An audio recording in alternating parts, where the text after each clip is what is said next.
Halo teman-teman, balik lagi di channel saya, di channel Ahmad Hilmi. Di sini saya mau membahas terkait dengan organisasi kemahasiswaan. Pernah nggak teman-teman atau rekan-rekan mendengar istilah kupu-kupu, kuliah pulang, atau kunang-kunang, kuliah nangkring, atau bisa disebut dengan kura-kura, kuliah rapat. Nah, inilah yang terbiasa terdengar di lingkungan atau hubungan sosial di antara mahasiswa. Di 2 tahun terakhir ini, kita memang dihantam dengan pandemi, sehingga organisasi-organisasi itu efektivitasnya berkurang. Karena di mana organisasi ini kegiatan seperti atau program-program yang biasanya harus bertatap muka, seperti kegiatan-kegiatan kalau misalkan ada di himpunan mahasiswa, misalkan ada rapat-rapat, briefing, kemudian kegiatan-kegiatan, event-event yang harus dilaksanakan secara luring. Sekarang dihantam pandemi, tantangan ini yang dihadapi oleh kita semua menjadi mengurangi esensi, mengurangi sense di dalam organisasi yang ada di universitas begitu. Tapi ini bukan satu alasan. Banyak organisasi-organisasi UKM yang survive di dalam masa pandemi ini. Itulah tantangannya, itulah ujiannya. Kemudian saya akan membahas terkait dengan organisasi ini supaya pembahasan ini sungguh paten kali.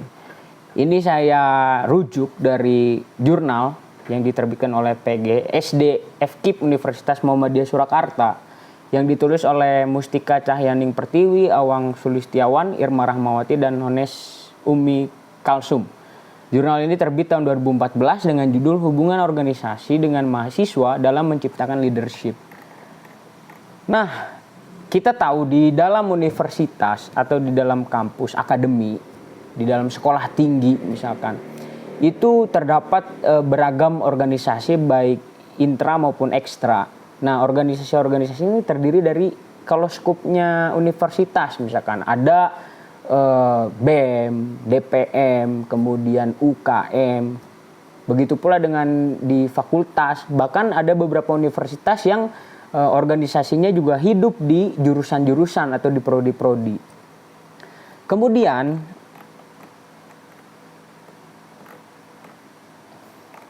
apa sih pentingnya organisasi bagi kehidupan mahasiswa? Di dalam jurnal ini dibahas, mahasiswa itu merupakan salah satu komponen penting untuk menunjang kemajuan negara. Oleh karena itu, mahasiswa diharapkan bisa mengaplikasikan segala macam ilmunya bagi kepentingan bangsa dan negara. Kita tahu dan kita sering dengar, saya yakin rekan-rekan, adik-adik sering dengar bahwasannya mahasiswa adalah agent of change di dalam suatu lingkungan masyarakat, di dalam civil society. Jadi terobosan-terobosan yang ada di dalam diri mahasiswa, itulah yang ditunggu-tunggu oleh bangsa dan negara. Itulah yang ditunggu-tunggu oleh masyarakat. Itulah yang ditunggu-tunggu di lingkungan kita nanti ketika mengabdi setelah studi. Nah, untuk kita memaksimalkan pengabdian tersebut tidak cukup hanya mendapatkan hard skill yang ada di jurusan kita, di ilmu-ilmu pengetahuan. Tidak cukup. Kita perlu adanya soft skill. Soft skill itu muncul dari mana? Salah satu diantaranya dari organisasi. Nah, kesulitan dalam memperoleh pekerjaan saat ini membuat seorang mahasiswa harus menempuh studinya lebih berat lagi. Karena hanya mahasiswa yang memiliki nilai atau prestasi yang baik saja yang bisa membuat mereka lebih mudah mendapatkan pekerjaan yang layak ke depannya nanti. Bahkan kalau menurut saya, yang saya lihat, ketika ada mahasiswa atau seorang sarjana yang IPK-nya bagus, yang nilainya bagus, itu belum tentu bisa diterima di dalam satu organisasi. Bahkan kalau kita lihat sekarang, banyak perusahaan-perusahaan atau lembaga-lembaga yang menerima pekerja barunya itu mencantumkan syarat memiliki pengalaman organisasi. Kemudian pernah ikut di dalam organisasi kemahasiswaan maupun komunitas-komunitas tertentu. Inilah yang menjadi gap atau mungkin bisa disebut dengan hambatan ketika seseorang yang nilainya bagus, yang IPK-nya bagus, tapi tidak punya pengalaman organisasi.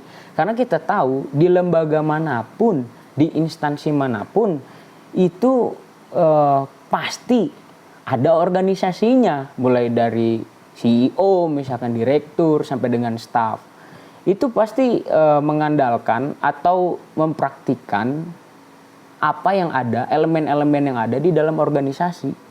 Kemudian paradigma seperti tadi yang saya sampaikan, yang saat ini menimpa mahasiswa-mahasiswa di Indonesia, yang menyebabkan mahasiswa kurang berminat mengikuti suatu organisasi di kampus. Nah, ini juga jadi kendala kita. Beberapa waktu yang lalu, ini pengalaman saya sebelum saya lulus di S1, banyak organisasi-organisasi atau UKM-UKM yang mengalami penurunan minat. Karena mungkin saya belum tahu ya secara riset itu penyebabnya apa. Apakah karena sekarang kita di era disrupsi sehingga menjadikan kita menjadi individu-individu yang kurang bersosialisasi, atau ada fakta-fakta lain, akibat-akibat lain, penyebab-penyebab lain yang menyebabkan mahasiswa itu kurang tertarik dengan organisasi-organisasi kemahasiswaan. Kemudian di jurnal ini dikatakan padahal tidak hanya hard skill atau ilmu saja yang harus dikuasai dalam di dunia kerja, tetapi juga soft skill atau sosial yang ternyata juga harus lebih dikembangkan dalam sosok seorang mahasiswa. Di jurnal ini juga dikutip, karena ini jurnal dari kampus Islam Muhammadiyah. Sesungguhnya Allah menciptakan orang-orang yang berjuang di jalannya dalam barisan yang teratur. Mereka seakan-akan seperti suatu bangunan yang tersusun kokoh. Surat Asy-Saff ayat 4. Dalam ayat tersebut dapat diartikan bahwa Allah mencintai orang-orang yang berjuang di jalannya, yang dapat dilakukan dengan cara menciptakan organisasi yang bermanfaat. Organisasi baik itu BEM, DPM, UKM, atau yang lainnya merupakan suatu wadah untuk mengembangkan atau membentuk soft skill yang mungkin belum terasah. Mengikuti suatu organisasi kemahasiswaan bukan berarti kita harus meninggalkan segala tugas yang ada di perkuliahan. Tetapi dengan mengikuti suatu organisasi, kita bisa mendapatkan soft skill, sehingga kita bisa menggabungkannya dengan hard skill yang telah diperoleh di perkuliahan, tanpa mengabaikan segala tugas-tugas di kegiatan perkuliahan tersebut. Dengan mengikuti suatu organisasi kemahasiswaan, kita akan mendapatkan banyak sekali manfaat, teman-teman. Dan hal tersebut bisa menjadi pengalaman tersendiri dalam menjalani studi, serta sebagai bekal dalam mencari sebuah pekerjaan.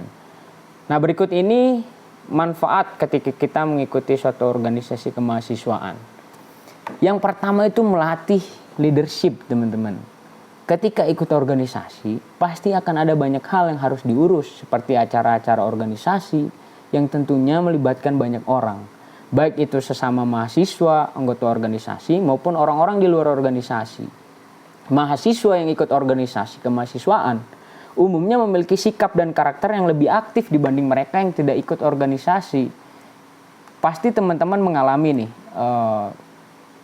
ketika menghadapi satu kelompok massa yang besar, kemudian kita ditugaskan untuk memberikan informasi atau memberikan tugas-tugas tertentu, kita nih kadang-kadang grogi, kita nih kadang-kadang blank, kita nih kadang-kadang demam panggung. Nah, itu bisa diatasi dengan apa?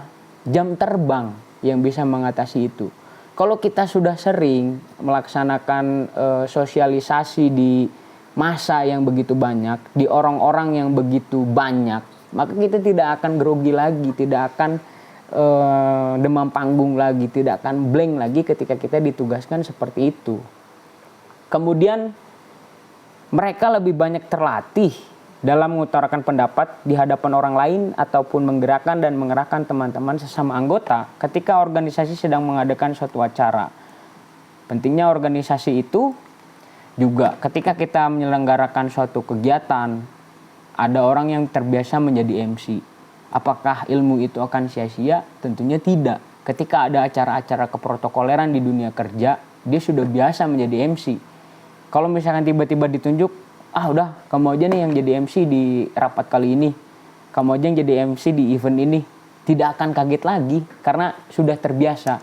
Kita tahu ada pepatah mengatakan bisa karena terbiasa. Kemudian di dunia kerja, keterampilan leadership ini sangatlah bermanfaat sekali. Seringkali di lowongan-lowongan kerja, tadi yang saya bilang, memasukkan leadership sebagai salah satu kriteria untuk calon karyawan barunya, meskipun untuk posisi level staff yang sebenarnya tidak memiliki bawahan. Mahasiswa yang mengikuti organisasi kemahasiswaan dipandang lebih memiliki inisiatif kerja, dapat memotivasi dan mengarahkan diri sendiri dan rekan dalam bekerja. Sering disebutkan, ada pepatah mengatakan begitu, bedanya organisatoris dengan orang yang bukan organisatoris. Kalau orang organisatoris pasti punya inisiatif. Dia ketika di dalam suatu organisasi atau di dalam suatu kegiatan pasti bertanya, tugas saya apa yang bisa saya lakukan, apa yang bisa saya bantu. Beda dengan orang yang bukan organisatoris, pasti dia ditunggu untuk diperintah, dia menunggu untuk menunggu tugas-tugas dari rekan kerjanya yang lain, rekan organisasinya yang lain di dalam pekerjaan. Itulah bedanya organisatoris dengan orang yang bukan organisatoris. Kemudian di dalam dunia kerja nantinya tidak akan merasa kaget dengan adanya banyaknya tugas di kantor maupun menyelesaikan segala tugasnya dengan sistem manajemen waktu tersebut. Kalau kita ikut organisasi itu pasti hektik. Kalau kitanya aktif ya, pasti hektik. Di mana banyak bentrokan-bentrokan kegiatan antara kegiatan kuliah dengan kegiatan program. Banyak tekanan-tekanan di dalam organisasi maupun di dalam perkuliahan. Dengan begitu, kita akan terbiasa. Ketika nanti kita di dunia kerja, kita banyak tekanan dari atasan, kita banyak tugas dari atasan, hektik. Kita sudah tenang menghadapi itu, kita akan lebih dewasa menghadapi itu, karena sebelumnya kita sudah mengalami. Karena kita punya jam terbang. Itulah pentingnya leadership di dalam diri kita ketika kita bekerja. Kemudian, teman-teman sekalian pasti teman-teman itu pernah dengar pepatah atau quotes dari Tan Malaka. Terbentur, terbentur, terbentur, terbentuk. Semakin banyak kita terbentur, maka kita akan terbentuk. Diri kita sekarang adalah benturan atau tekanan yang kita alami sebelumnya. Kekuatan seorang tidak lahir dari kesenangan, melainkan dari penderitaan panjang yang dialaminya dengan tekun. Kemudian manfaat selanjutnya dari organisasi adalah memperluas jaringan atau networking. Di dalam organisasi akan banyak orang baru yang dikenal. Teman-teman mahasiswa seangkatan, senior, mahasiswa dari jurusan lain, orang lain atau praktisi di bidang organisasi atau jurusan yang kalian pilih dan sebagainya.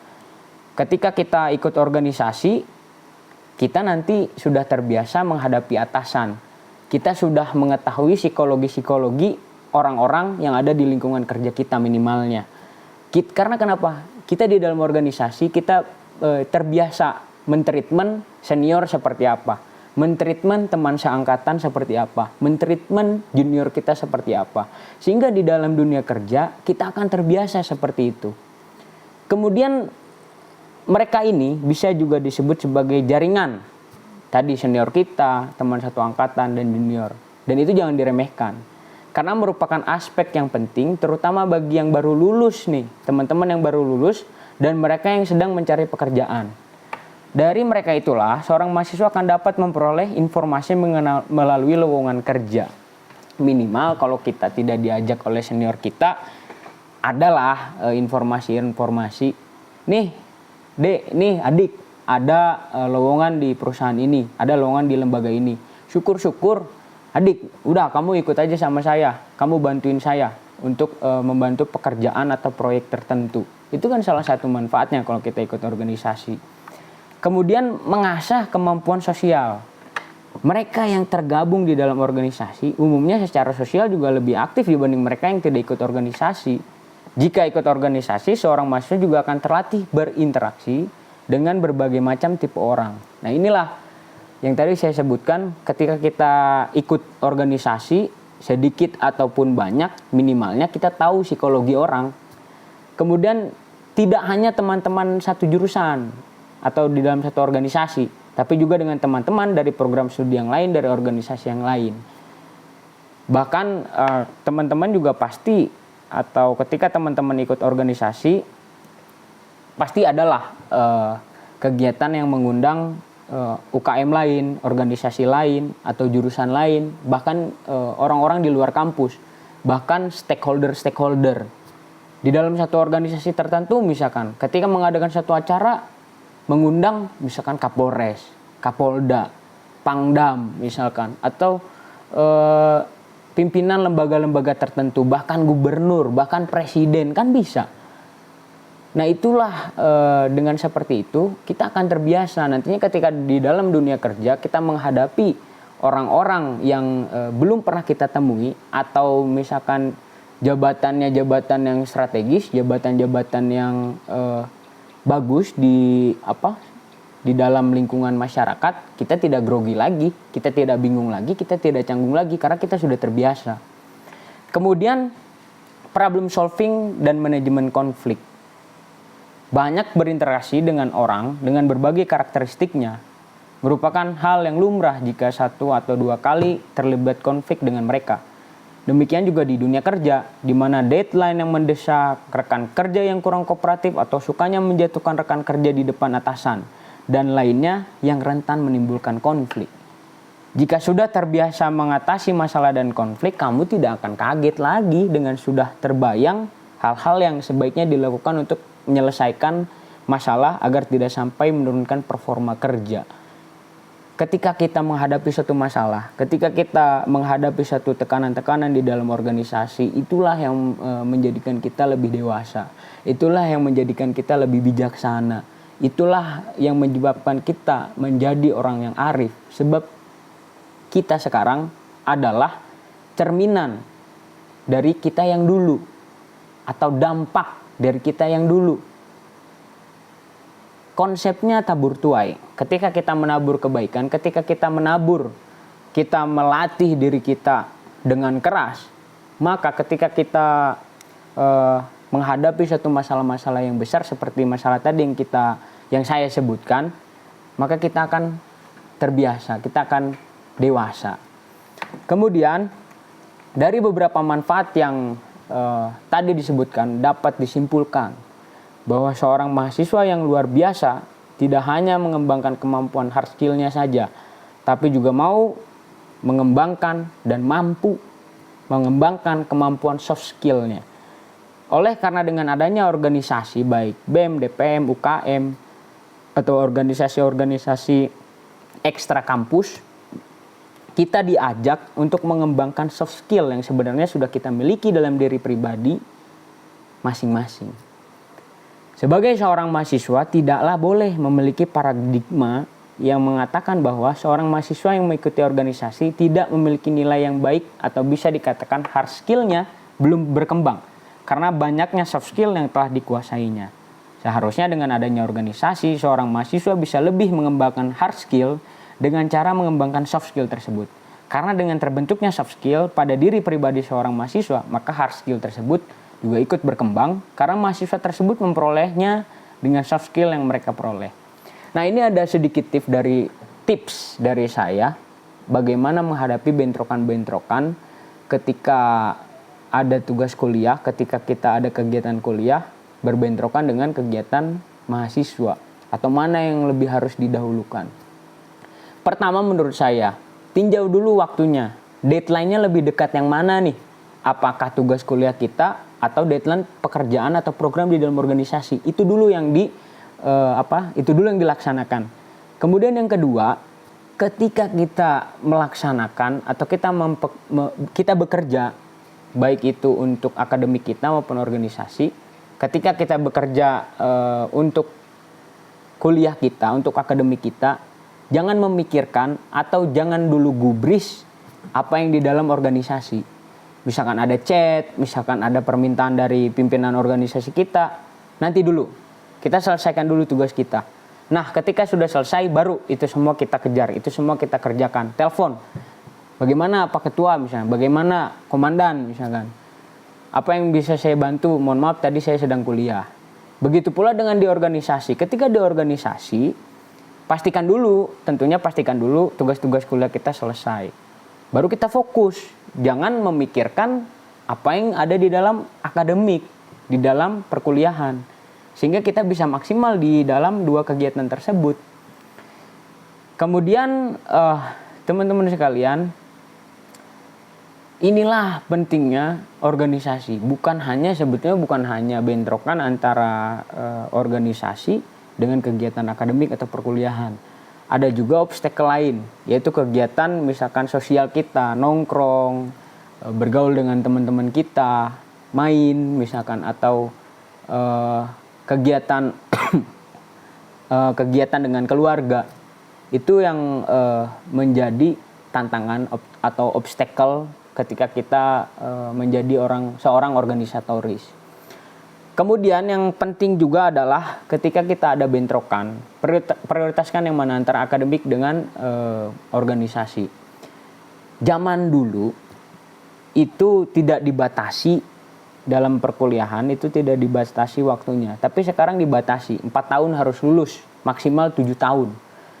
Nah, yang harus jadi mindset kita, pondasi kita menjalankan satu prioritas di dalam dalam bentrokan itu adalah kalau misalkan kuliah itu kan terbatas waktu. Kalau organisasi setelah kita lulus pun masih bisa berorganisasi gitu. Jadi pentingkan dulu kuliah yang memang urgent, jangan sampai tugas-tugas terbengkalai. Jangan sampai waktunya sidang belum sidang. Orang yang misalkan maksimal di dalam UKM itu bagus, tapi akan lebih bagus lagi ketika UKM, ketika organisasi, kuliah itu bisa berjalan beriringan dan semuanya selesai secara maksimal masing-masing. Bisa tidak? Bisa, tergantung diri kita, tergantung individu kita mau nggak, dan tentunya akan banyak pengorbanan. Pengorbanannya waktu-waktu me time kita, waktu-waktu kita dengan teman-teman kita, waktu kita dengan keluarga itu akan terbatas. Tapi jangan sampai terlalu berkorban, tidak pernah bersosialisasi dengan teman-teman, tidak ikut sama sekali dengan kegiatan yang ada di keluarga. Itu juga jangan, itu juga tidak bagus.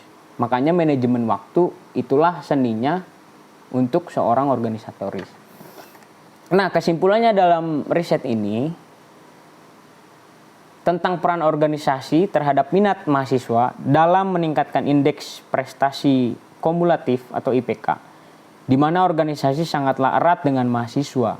Faktor yang sebenarnya dapat mempengaruhi minat seorang mahasiswa untuk berorganisasi di kampus, yaitu ingin menambah pengalaman yang tidak kita dapat di kelas selama perkuliahan dan ingin memperbanyak teman.